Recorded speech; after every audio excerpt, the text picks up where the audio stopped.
आपके सामने new president of United states of America mister Donald Trump की administration के कुछ ऐसे नाम सामने लेकर आई है कि आप हैरान रह जाएंगे। न्यू प्रेसिडेंट ऑफ अमेरिका की न्यू एडमिनिस्ट्रेशन में काफी नाम ऐसे हैं कि जिनसे पता चलता है कि India is on top of the list.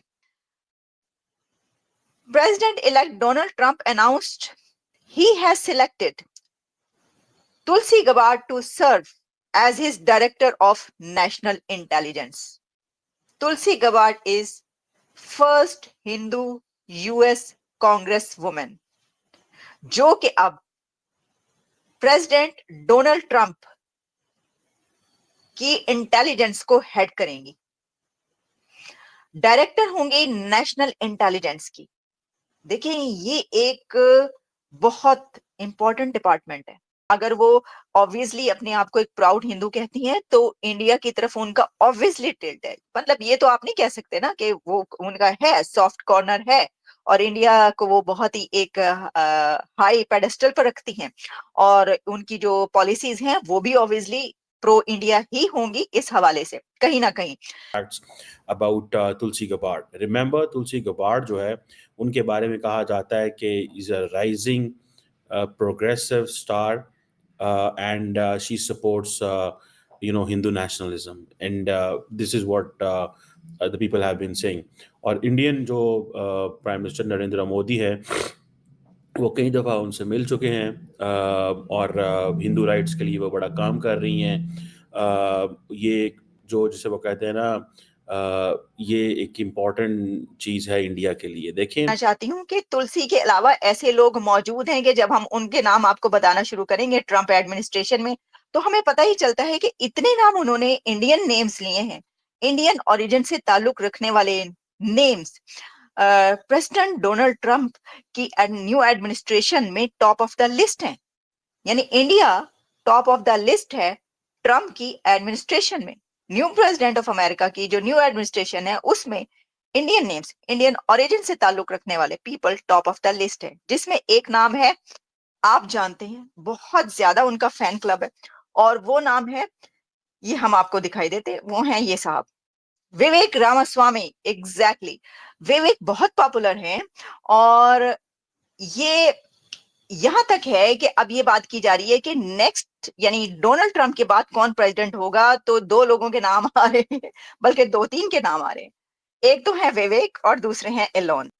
अब मैं आपको बताती हूं कि एलोन और विवेक के लिए डोनाल्ड ट्रंप ने दोनों के लिए एक ही डिपार्टमेंट चूज किया है। विवेक रामास्वामी एलोन के साथ मिलकर डॉज DOGE, ये वो डिपार्टमेंट है जो कि एफिशिएंसी का डिपार्टमेंट एक बनाया गया है प्रेसिडेंट डोनाल्ड ट्रंप की इस प्रेसिडेंसी में, और उसके अंदर जो खर्चा है उसको कम किया जाएगा। और सिर्फ यही नहीं बल्कि इस तरह के बहुत सारे बड़े बड़े काम किए जाएंगे जिसमें एलोन मस्क और विवेक रामास्वामी मिलकर अमेरिका के ऊपर जो बर्डन्स हैं, जो खर्चे हैं, जो एक्सपेंस है उसको कम करेंगे। इंडियन ओरिजिन से ताल्लुक रखने वाले विवेक रामास्वामी को इलोन मस्क के साथ department of government of efficiency का हेड बनाया गया है, जो इंडिया के लिए और इंडियंस के लिए काबिल फख्र बात है।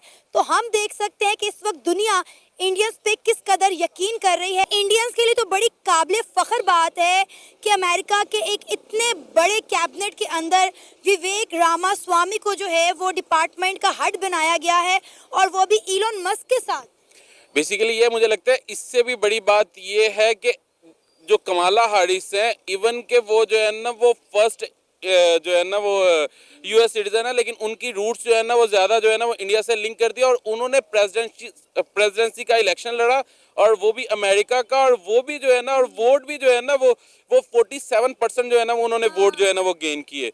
इससे बड़ी आई डोंट थिंक सो कि जो है ना वो कोई भी जो है ना एक्नॉलेजमेंट हो सकती है कि जिस तरह से जो है इंडियंस हैं वो बाहर जाते हैं, वहाँ पे काम करते हैं और अभी जो है ना वो इस पोजीशन में पहुँच चुके हैं कि अमेरिका में प्रेसिडेंसी का इलेक्शन लड़ते हैं और इस तरह से जो है ना वो नेक टू नेक जो है ना वो मुकाबला जो है ना बढ़ा है। आप ये देखें कि व्हाइट हाउस के अंदर हम देखें तो 7 इंडियंस जो हैं वो मौजूद हैं। पिछले साल हम देख रहे थे 5 थे और इस साल हमें 7 इंडियन मेंबर्स देखने को मिले हैं। तो हम देख सकते हैं कि इंडिया और इंडिया की जो जड़ें हैं वो कहाँ तक फैल गई हैं। बेसिकली ये है कि उनका एजुकेशन स्ट्रक्चर जो है ना वो बहुत ज़्यादा स्ट्रांग है और उसकी वजह से वो बाहर जाते हैं, उनको बहुत सारी अच्छी जो है ना वो अपॉर्चुनिटीज़ मिलती हैं और वो वहाँ पे जो है ना वो डेडिकेशन के साथ वर्क करते हैं। और अब ये देखें ना कि पाकिस्तानी कोई भी जो है ना वो बाहर इतनी बड़ी कंपनी भी नहीं बना सका जितनी जो है ना वो रामास्वामी ने जो है ना वो बनाई हुई। इंडिया को हम निगेट नहीं कर सकते, ना अपने साथ जो है ना वो कंपैरिजन कर सकते हैं। सर, अमेरिका इंडिया को भी नजरअंदाज नहीं कर सकता। हम देख रहे हैं कि अमेरिका को हर जगह पे इंडिया की सपोर्ट की जरूरत है। इंडिया पे वो इतना भरोसा करते हैं कि सारा फाइनेंस उन्हें संभालना है, सारा कुछ करना है। गवर्नमेंट ऑफ एफिशिएंसी देखना है भाई कि नीचे के डिपार्टमेंट कैसा और क्या काम कर रहे हैं। हर डिपार्टमेंट पे नजर रखनी है, पैसों के लेन देन के मामलात को देखना है। देखिए, जहाँ पैसों के लेन देन की बात है ना, वहाँ तो मेरे ख्याल से मुश्किल ही था कि पाकिस्तान को रखते। इंडियन डीलिंग में, लेन देन में, तिजारत में, हर शोबे में पाकिस्तानियों से बहुत आगे हैं। अगर पाकिस्तानियों से वो सैंपल मंगवाएं तो ये 10 चीज़ों का अगर सैंपल भेजते हैं और 10,000 पेयर्स का ऑर्डर होता है तो सिर्फ सैंपल ही असल निकलेगा, बाकी सब चीज़ें नकली निकलेंगी। इंडिया जो दिखाता है उनकी क्वालिटी पे भी कॉम्प्रोमाइज़ नहीं होता है, इसीलिए इंडिया के हर मेयार को मापते हुए उन्होंने समझा कि इन्हें कैबिनेट का भी हिस्सा बनाया जाए और इन्हें पॉलिटिक्स में भी मतलब हर तरह से इन्हें फैसिलिटेट किया जाए।